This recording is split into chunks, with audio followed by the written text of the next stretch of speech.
కర్ణాటకలో ఇటీవల local reservations వివాదమైంది. దానిపైన ప్రభుత్వం కాస్త వెనకడుగు వేసినట్టుగా కనిపిస్తోంది. ఎందుకంటే ఇండస్ట్రీ నుంచి బిజినెస్ నుంచి చాలా తీవ్రమైన అబ్జెక్షన్స్ వచ్చాయి. ఇప్పుడు తాజాగా మరొక వివాదాస్పదమైన చట్టాన్ని కర్ణాటక ప్రభుత్వం తేనున్నట్లు వార్తలు వస్తున్నాయి. ఇప్పటికే కర్ణాటక లేబర్ మినిస్టరు వివిధ స్టేక్ హోల్డర్స్తో సమావేశాలు పెట్టాడు. సో ఈ చట్టం ఏంటంటే ఐటీ రంగంలో రోజుకు 14 గంటలు, వారానికి 70 గంటలు, డైలీ 14 అవర్స్, వీక్లీ 70 అవర్స్ పనిని వర్క్ను ఆమోదించేటువంటి చట్ట సవరణ. సో ఇప్పుడున్న Karnataka shops and establishment act ప్రకారం డైలీ 10 అవర్స్ వరకు కూడా ఎలో చేస్తారు, ఇంక్లూడింగ్ ఓవర్ టైం. సో ఇప్పుడు దాన్ని 14 అవర్స్ 5 డే వీక్ ఉంటుంది కనుక 70 అవర్స్ కూడా ఎలో చేయాలి అనేది ఒక చట్టాన్ని కర్ణాటక షాప్స్ అండ్ ఎస్టాబ్లిష్మెంట్ యాక్ట్కు అమెండ్మెంట్ తీసుకురావాలని సిద్ధరామయ్య ప్రభుత్వం ఆలోచిస్తున్నట్టుగా కనిపిస్తుంది. అంటే ఈ లోకల్ రిజర్వేషన్ల పైన ఇండస్ట్రీ నుంచి బిజినెస్ నుంచి తీవ్రమైన అపోజిషన్ రావడంతో బహుశా వారిని మరి సంతృప్తిపరచడానికి చేస్తున్నారా, లేదా బెంగళూరుకు మరింతగా ఐటీ రంగంలో ఇన్వెస్ట్మెంట్ను ఆకర్షించడానికి చేస్తున్నారా తెలియదు. కానీ ఈ కాంట్రవర్షియల్ అమెండ్మెంట్ను తీసుకొస్తున్నారు. మీకు గుర్తుండే ఉంటుంది, ఇన్ఫోసిస్ నారాయణమూర్తి గతంలో ఈ 70 అవర్ విధానాన్ని ప్రతిపాదించారు. చాలా పెద్ద కాంట్రవర్సీ అయింది, మీడియాలో చాలా డిబేట్ అయింది. నేను కూడా దానిపైన చాలా వివరంగా మాట్లాడాను, ఈ 70 అవర్స్ పని విధానం ఏంటని. సో ఇన్ఫోసిస్ నారాయణమూర్తి పనిచేస్తాడు, కానీ అందరు ఎందుకు పనిచేస్తారు? మరి ఇన్ఫోసిస్ నారాయణమూర్తి పనిచేసినట్లుగా అందరూ పనిచేయాలని ఎక్కడా లేదు కదా రూల్. సో అందువల్ల కంపెనీస్కి మరి 14 గంటలు పనిచేస్తే నారాయణమూర్తికి వచ్చినటువంటి రకమైన రివార్డ్ కానీ రిటర్న్ ఆన్ టైం ఇన్వెస్ట్ చేసినందుకు రిటర్న్స్ ఉంటాయా? సో ఐటీ ఉద్యోగికి 70 గంటలు పనిచేస్తే మరి ఎన్ని శాలరీస్ ఇస్తారు? అంతకన్నా వేతనాలు ఇస్తారా? అందువల్ల ఒక కంపెనీ యజమాని 14 అవర్స్ పనిచేయడం వేరు, ఒక కంపెనీ ఉద్యోగి 14 అవర్స్ పనిచేయడం వేరు. ఎందుకంటే తన సొంత కంపెనీలో తనకు వస్తున్న లాభము అందుకు మోటివేట్ చేస్తుంది, అనుమతిస్తుంది.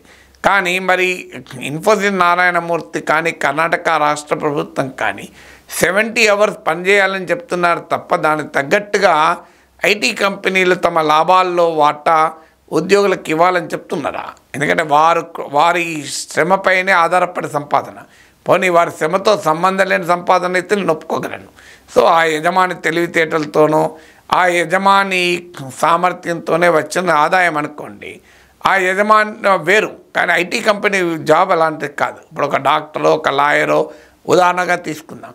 సో ఆ డాక్టర్ తెలివితేటలతోనే వచ్చే సంపాదన, ఆ లాయర్ తెలివితేటలతోనే సంపాదన, ఆ డాక్టర్ దగ్గర పనిచేసే వారి తెలివితేటలతో కాదు సంపాదన. సో అక్కడ వేరే ఆర్గ్యుమెంట్ ఉండొచ్చు, కానీ ఇక్కడ అలా కాదు కదా. ఇప్పుడు ఇన్ఫోసిస్లో లాభాలు రావాలంటే ఖచ్చితంగా ఇన్ఫోసిస్ ఉద్యోగుల సాఫ్ట్వేర్ డెవలప్ చేస్తేనే అవుతుంది కదా. సో అందువల్ల ఆ రకమైనటువంటి మరి ఆ షేర్ అనేది నీకు ఉద్యోగులకు దొరుకుతుందా, నీకు వర్కర్స్కు దొరుకుతుందా? అందువల్ల ఈ రకమైన ఆర్గ్యుమెంటు యజమానుల్లాగా ఉద్యోగులు కూడా పనిచేయాలన్నది చెప్పడానికి బాగుంటుంది, కానీ ఆచరణలో సాధ్యమవుతుంది అనేది క్వశ్చన్ మార్క్. తర్వాత world health organization, international labour organization ఇలాంటి వారి స్టడీస్ కూడా ఏం చెప్తున్నాయంటే లాంగర్ వర్కింగ్ అవర్స్ అనేది చాలా తీవ్రమైన హెల్త్ ఇష్యూస్ కారణమవుతుంది. హెల్త్ ఇష్యూస్కి కాదు, అనేక మంది చెప్పేది ప్రొడక్టివిటీ కూడా దెబ్బతీస్తుంది. నువ్వు 14 గంటలు పనిచేసినా అల్టిమేట్గా ఎన్ని గంటలు ఆ స్థాయిలో పనిచేస్తే ప్రొడక్టివిటీ ఎంత వస్తుంది? ఇప్పుడు 8 గంటలు పనిచేస్తే వచ్చే ప్రొడక్టివిటీ వేరు, ఆ 14 గంటలు పనిచేస్తే ప్రొడక్టివిటీ అందుకు ప్రపోర్షనేట్గా పెరగదు. As the time increases ability to produce will come down. So అందువల్ల దాంతోపాటు సోషల్ లైఫ్ లేకుండా పోతుంది. అంటే వారానికి 2 రోజులు మాత్రమే సోషల్ లైఫ్ ఉంటుంది. సో ఇలాంటి అనేక క్వశ్చన్స్ కూడా రైజ్ అయ్యాయి. ఎందుకంటే ఫ్యామిలీ లైఫ్, సోషల్ లైఫ్, ఇతర కమిట్మెంట్స్ కూడా ఒక మనిషికి ఉంటాయి కనుక దాంతోపాటు తను రీస్కిల్లింగ్ కావాలి, అప్డేట్ కావాలి, రేపు ఒకవేళ ఈ కంపెనీ తొలగిస్తే మరో ఉద్యోగం కూడా తెచ్చుకోవాలి కదా, ఈ ఛాలెంజెస్ కూడా ఉంటాయి. సో ఇప్పుడు 14 అవర్స్ ప్రొడక్టివిటీ వల్ల కంపెనీలు ఏం సాధించబోతున్నాయంటే చాలామంది అనుమానం ఏంటంటే ఒక 1/3 of the work ఫోర్స్ను lay off చేయొచ్చని. ఎందుకంటే 3 షిఫ్ట్లలో పనిచేయాల్సిన అవసరం లేదు, 2 షిఫ్ట్లలో పనిచేస్తే సరిపోతుంది. ఎందుకంటే ఐటీ కంపెనీలు 24 అవర్స్ తమ క్లయింట్ల కొరకు పనిచేస్తే సో ఇప్పుడు ఆటోమేటిక్గా నీకు ఒక 1/3 ఎంప్లాయీస్ని తీసేయచ్చు, ఎందుకంటే వీళ్ళు ఎక్కువ సమయం పనిచేస్తున్నారు కనుక. సో అందువల్ల ఇది ఎవరి ప్రయోజనాల కొరకు ఎవరి లాభాల కొరకు పెడుతున్నారు అనే ఆలోచన కూడా చేయాలి. మరి లే ఆఫ్ లేకుండా లాకౌట్ లేకుండా చట్టాలు ఎందుకు చేయరు? ఓన్లీ లేబర్ రిఫార్మ్స్ అని అంటారు, వై నాట్ మేనేజ్మెంట్ రిఫార్మ్స్? ఇవాళ మనం చూస్తున్నాం చాలా కంపెనీల్లో ఇష్టం వచ్చినట్టుగా రిట్రెంచ్మెంట్ చేస్తుంటారు, లే ఆఫ్ చేస్తుంటారు. ఏమనంటే మేమేం చేయగలం, రిసెషన్ ఉంది అంటారు. మరి దానికి ఈ చట్టాలు ఉండవా? అందువల్ల చాలా కాంట్రవర్షియల్ లా అమెండ్మెంట్ను కర్ణాటక గవర్నమెంట్ తీసుకొస్తుంది. ఇన్ఫోసిస్ నారాయణమూర్తి ఇది సజెస్ట్ చేసినప్పుడు యాజమాన్యాల్లో కూడా భిన్నాభిప్రాయాలు వచ్చాయి. కేవలం వర్కర్స్ తరఫున ఎంప్లాయీస్ తరఫున మాట్లాడేవారే కాదు, ఈవెన్ యాజమాన్యాల్లో కూడా మేనేజ్మెంట్స్ కూడా దీనిపైన డిఫరెన్స్ ఆఫ్ ఒపీనియన్ చెప్పారు, ఇది రైట్ స్ట్రాటజీ కాదు అని. ఇన్ఫోసిస్ నారాయణమూర్తితో మన ప్రపంచంతో పోటీ పడాలి అంటే ఆ లెవెల్ ఆఫ్ కమిట్మెంట్ ఉద్యోగులు చూపెట్టాలి అన్నారు. నిజమే, ఉద్యోగులు ఆ లెవెల్ ఆఫ్ కమిట్మెంట్ చూపాలి. మరి అదే లెవెల్ ఆఫ్ కమిట్మెంట్ ఇండస్ట్రీలు చూపుతున్నారా?